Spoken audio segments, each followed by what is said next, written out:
Vamos a ver la pancreatitis aguda y crónica.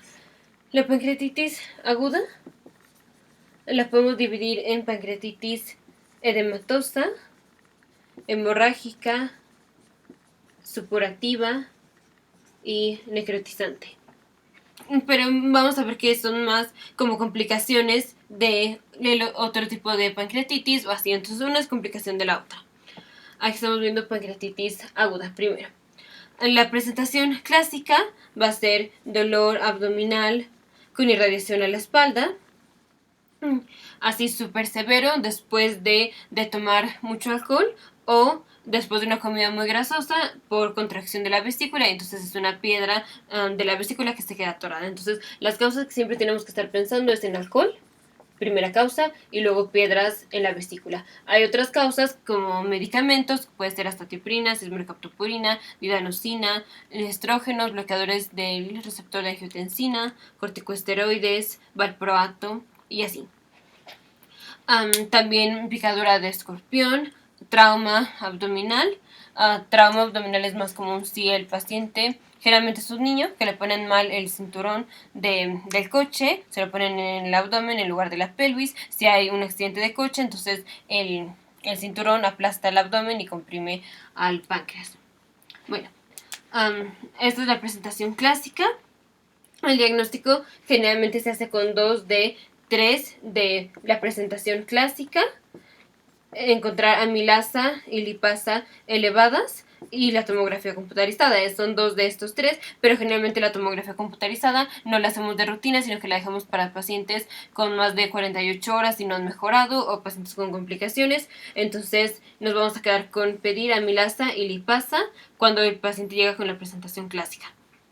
Luego vamos de manejo agudo, pedirle un ultrasonido para ver que no sean piedras en la vesícula en la causa, pero si no encontramos, entonces más adelante, si han pasado 48 horas, el paciente tiene síntomas de obstrucción y no mejora, puede ser que haya sido una piedra, pero no la encontramos en el ultrasonido, o sea, ya no estaba en la vesícula, sino que está la piedra ahí atorada. Entonces, para esto vamos a hacer una colangiopancreatografía por resonancia magnética. Y si encontramos la piedra, entonces hacemos una colangiopancreatografía por resonancia por endoscopía retrógrada, y ahí lo quitamos. Esto también funcionaría como diagnóstico, pero es más invasiva. Entonces, esta más para diagnóstico, esta para tratamiento. Pero eso solo lo hacemos en dado caso de que sospechemos de una piedra que no hayamos visto en ultrasonido, por ejemplo, 48 horas después, con síntomas de obstrucción. O si las enzimas hepáticas también están elevadas, no nada más la amilasa y la lipasa. Pero entonces, por el manejo agudo, nada más vamos a pedir la biometría hemática, electrolitos, amilasa, lipasa y un ultrasonido de la vesícula.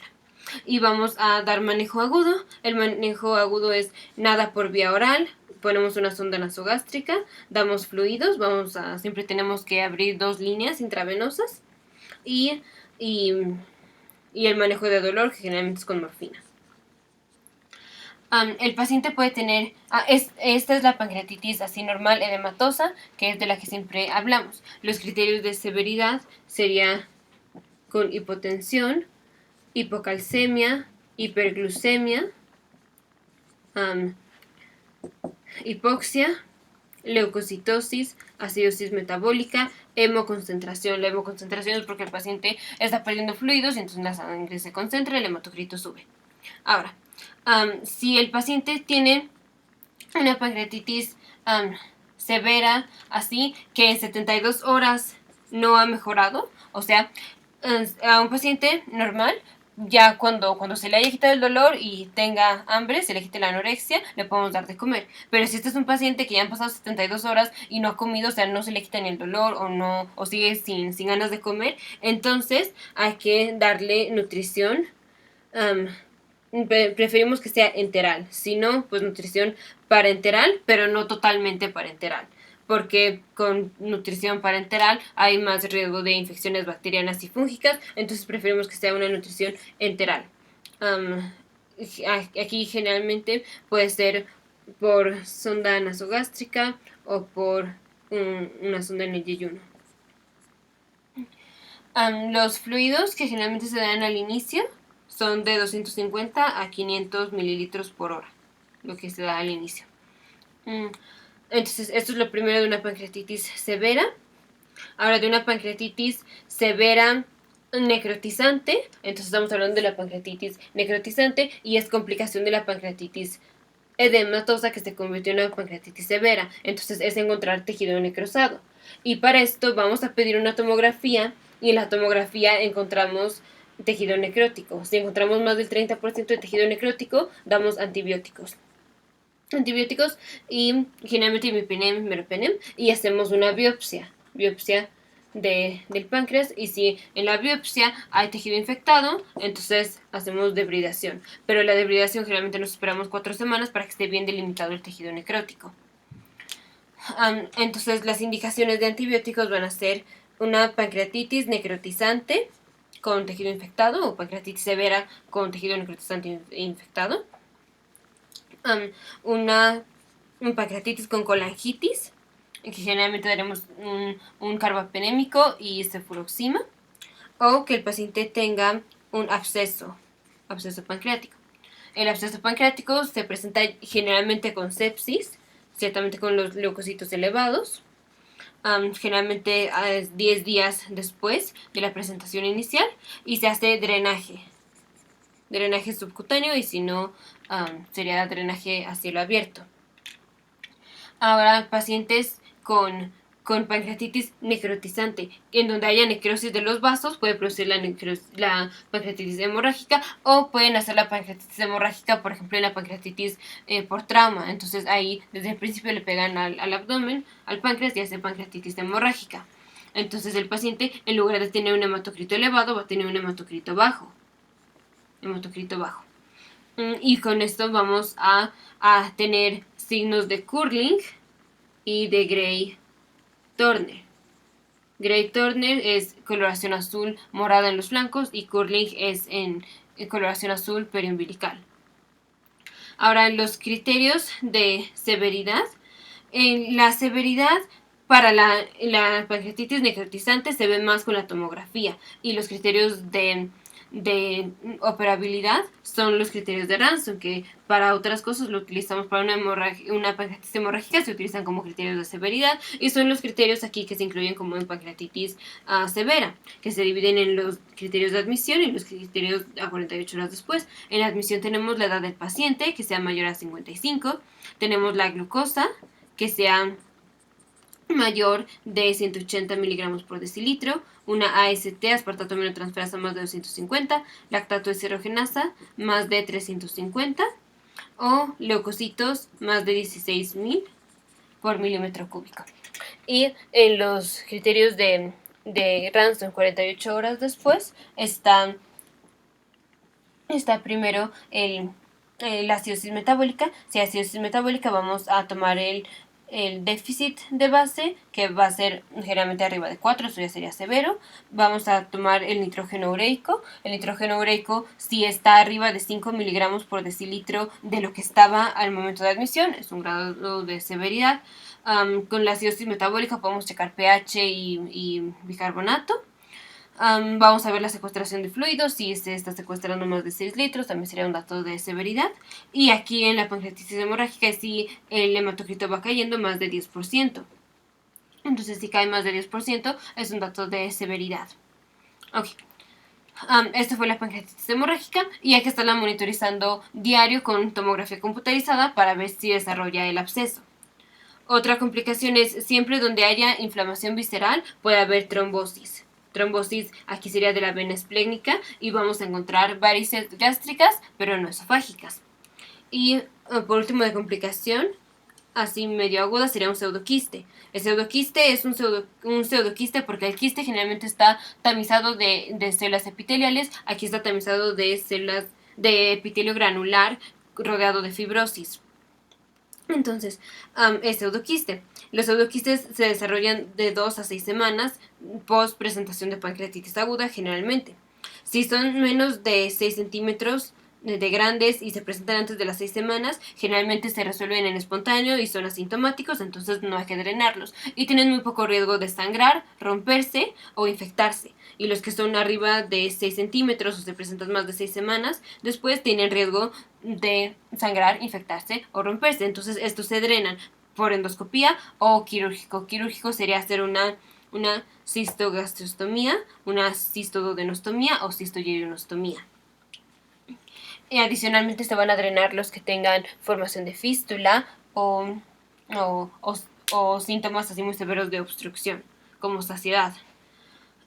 Entonces esas son las complicaciones de pancreatitis. Tenemos la hemorrágica, la edematosa. La pancreatitis supurativa es el absceso pancreático. Otras complicaciones es el síndrome de distrés respiratorio agudo, pancreatitis crónica y falla renal.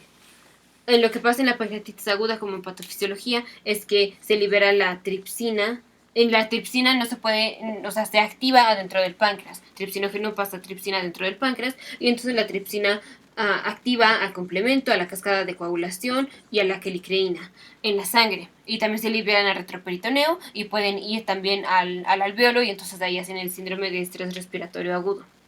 Recordemos que hay una pancreatitis hereditaria donde es la serine protease inhibitor Casal1. Es una mutación aquí que hace que la tripsina no se pueda romper por la catapsina beta, que es la que la inactiva. Entonces, si se activa tempranamente la pancreatitis, la tripsina en el páncreas, la catapsina beta no la puede romper otra vez, entonces no la pueden activar y entonces se desencadena la cascada de las enzimas pancreáticas que están destruyendo el páncreas. Y ahora ya la pancreatitis crónica. La pancreatitis crónica resulta por pancreatitis aguda. Episodios recurrentes de pancreatitis aguda. También puede ser por fibrosis quística. Puede ser por alcohol, fumar. Esos son factores de riesgo. Entonces la pancreatitis crónica es un síndrome de malabsorción. Se va a presentar con esteatorrea, anorexia, dolor abdominal. El tratamiento va a ser para la esteatorrea, vamos a dar enzimas de reemplazo pancreáticas como la lipasa, una para que el páncreas no se esté desgastando haciéndolas y otra porque el paciente necesita la lipasa para absorber las grasas y vamos a reemplazar vitaminas liposolubles. Vamos a dar octiotrida para que el paciente no esté secretando así enzimas porque queremos cuidar al páncreas y damos puede ser AINES o acetaminofén o pregabalina, gabapentina, tramadol, aunque tramadol puede producir hipoglucemia, pero estos son los medicamentos que se tienen para el dolor y en dado caso se podría hacer un bloqueo del nervio celíaco o nervios cervicales y así. Luego, si el paciente tiene pancreatitis crónica y en la tomografía computarizada no vemos la calcificación del páncreas o la dilatación del ducto pancreático, hacemos entonces una colangiopancreatografía por resonancia magnética. Y en dado caso, una colangiopancreatografía por endoscopia retrógrada, que sería el tratamiento para quitar una piedra. En la tomografía computarizada vamos a ver las calcificaciones y esto tiene un 80% de sensibilidad, más sensible que la radiografía que tiene 60 a 70% de sensibilidad, pero la radiografía es muy específica, o sea, si hay anormalidades en la radiografía, si nos quedamos más seguros de que sí es pancreatitis, pero si sale negativa, vamos a la tomografía porque la radiografía es muy inespecífica, muy no sensible. Entonces se hace la tomografía. Y por último, la prueba más acertada es la prueba de estimulación de secretina. Vamos a poner una sonda nasogástrica para medir el líquido gástrico y vamos a poner intravenoso, inyectamos secretina. Entonces, la secretina tiene que hacer que el páncreas produzca bicarbonato. Entonces en la sonda nasogástrica vamos a encontrar líquido gástrico con mucho bicarbonato. Esto sería lo normal. Pero aquí el páncreas que está dañado no puede secretar bicarbonato y entonces se presenta o sea, en la sonda nasogástrica no vamos a ver el aumento en el bicarbonato y es esto la prueba más específica, más acertada para diagnóstico de pancreatitis crónica. Y otras cosas que podemos encontrar puede ser elastasa disminuida en la materia fecal, al igual que el bicarbonato va a estar disminuido. Otras cosas es la prueba de celulosa celulosa va a estar normal. Celulosa es un azúcar que no necesita ser absorbida con enzimas pancreáticas, entonces esto se utiliza para, bueno, ya no se utiliza tanto, pero era para ver el síndrome de malabsorción. ¿Por qué era? Porque no se estaba absorbiendo, o sea, es un problema del intestino o es un problema de las enzimas pancreáticas, por ejemplo. Aquí es un problema de la enzima pancreática y lo sabemos porque esta molécula, que es un azúcar, se puede absorber, entonces el intestino está bien. Entonces la razón por la que tiene esta diarrea es por el páncreas. Entonces, tratamiento para pancreatitis crónica es octiotrida, el reemplazo de enzimas del páncreas, los medicamentos para el dolor y por último sería, si el paciente desarrolla diabetes mellitus tipo 1, damos insulina.